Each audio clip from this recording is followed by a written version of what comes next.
আজকে রাত্রে হঠাৎ করে মাংসের ঝোল দিয়ে চালের আটা রুটি খাইতে মন চাচ্ছিল, তো ফ্রিজে কোনো মাংসই ছিল না। সেজন্য আমার দেবরকে দিয়ে বাজার থেকে একটা পোল্ট্রি মুরগি আনিয়েছি। আর আজকে মুরগির মাংস রান্না করেছি মাটির চুলায়, মাটির হাঁড়িতে। আজকের মাংসটা কিন্তু অনেক বেশি মজা হয়েছে। আমি ওদিকে মুরগিটাকে কেটে নিছিলাম, আর এদিকে বড় মা আটা মেরে দিচ্ছিল, চালের আটা। আমাদের ঘরে কিন্তু আজকে চালের আটাও ছিল না, বড় মার ঘর থেকে বড় মা চালের আটা নিয়ে এসে দিয়েছে। আর সেই আটা দিয়ে কিন্তু নিজের হাতে আমাকে রুটিও তৈরি করে দিয়েছে। বড় মা কিন্তু আমাকে অনেক বেশি ভালোবাসে। আমি আর বড় মা রান্না বান্নার প্রস্তুতি নিচ্ছিলাম, তো এমন সময় আমার ননদ চলে আসছিল। তো আমি বললাম যে, আপু আপনি আর এখন বাড়িতে যেয়েন না, আমাদের রান্না বান্না সম্পূর্ণ হলে খাওয়া দাওয়া করে একবারেই যাবেন। বাড়ির পাশে ননদ থাকা কিন্তু একটু সুবিধাই আছে, যে কোনো হেল্পের প্রয়োজন হলে কিন্তু ডাক দিলেই চলে আসে। এই তো আমি মাংসটাকে কেটে ধুয়ে পরিষ্কার করে নিয়েছি। এখন সব ধরনের মশলা দিয়ে মাংসটাকে হাতে মাখিয়ে নিব। আজকের মাংসটা হাতে মেখে রান্না করব। এখন দিয়ে দিলাম বেশ কিছুটা পরিমাণে পেঁয়াজ কুচি, দিয়ে দিলাম আদা বাটা, রসুন বাটা, আর রসুনের সঙ্গে কিন্তু একটা পেঁয়াজও বেটে দিয়েছিল বড় মা। এখন দিয়ে দিলাম মরিচ বাটা, তারপরে এখানে দিয়ে দিলাম জিরার গুঁড়া, দিয়ে দিয়েছি স্বাদ মতো লবণ, দারচিনি, এলাচ, তেজপাতা, তারপরে দিয়ে দিলাম কিছুটা পরিমাণে মুরগির মাংসের মশলা,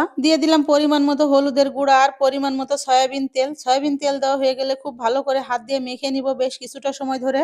আমি এদিকে মাংসটাকে মেখে নিচ্ছিলাম, ওদিকে বড় মা রুটিটাকে বেলে দিচ্ছিল, আর আপু সেকে দিচ্ছিল চুলায়। আজকের রান্নাটা আমরা সবাই মিলে অনেক বেশি তাড়াহুড়ো করে করছিলাম, কারণ আমার ছোট মেয়ে ঘুমিয়ে যাচ্ছিল। ছোট মানুষ বেশি রাত পর্যন্ত তো জেগে থাকার কোনো অভ্যাস নাই। যেহেতু আমার মেয়ে ঘুমিয়ে যাচ্ছিল, তাই আমরা বুদ্ধি করে কিছুটা রুটি সেকে নিয়েছি মাংস চুলায় দেওয়ার আগে, আর কিছুটা রুটি সেকে নিয়েছি মাংস চুলা থেকে নামানোর পরে। আর এই তো আমার মাংস কষানো হয়ে গেছে। এখন আমি কিন্তু ঝোলের জন্য পরিমাণ মতো পানি দিয়ে দিলাম, আর ওদিকে আমার মেয়েকে কষানো মাংস উঠিয়ে দিয়েছি। এখন ঝোলের জন্য পানি দিয়ে কিছুটা সময় ধরে নাড়াচাড়া করে নিব। আজকে মাংসে কিন্তু একটু ঝোল রাখবো, যেহেতু সবাই মিলে মাংসের ঝোল দিয়ে রুটি খাবো, সেহেতু একটু ঝোল না হলে তো হবে না। ঝোলের পানি দেওয়া হয়ে গেলে এখন আবারও বেশ কিছুটা সময়ের জন্য ঢাকা দিয়ে দিলাম।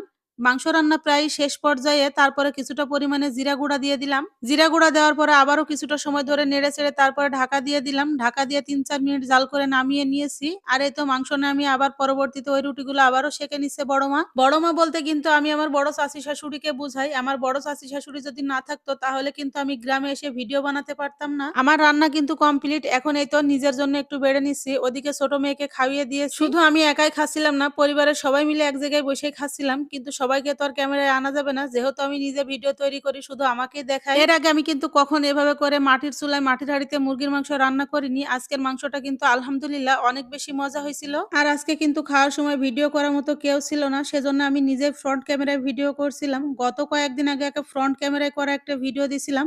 তো একজন আমাকে লিখছিল, আপনার ডান হাত কি পঙ্গু হয়ে গিয়েছে নাকি আপনি বাম হাত দিয়ে কাজ করেন। আসলে আপনাদেরও কিন্তু একটু বুঝে শুনেই কথা বলা উচিত। ফ্রন্ট ক্যামেরায় ভিডিও করলে কেমন হয় আর ব্যাক ক্যামেরায় কেমন হয়, সেটা কিন্তু আপনাদের বোঝার উচিত। ফ্রন্ট ক্যামেরায় ভিডিও করলে মনে হয় ডান হাত দিয়ে খেলেও বাম হাত দিয়ে খাচ্ছি। তো যাই হোক, আমার আজকের ভিডিওটি এই পর্যন্তই। সবাই ভালো থাকবেন, সুস্থ থাকবেন। দেখা হয়ে যাবে পরের কোনো ভিডিওতে। আল্লাহ হাফেজ।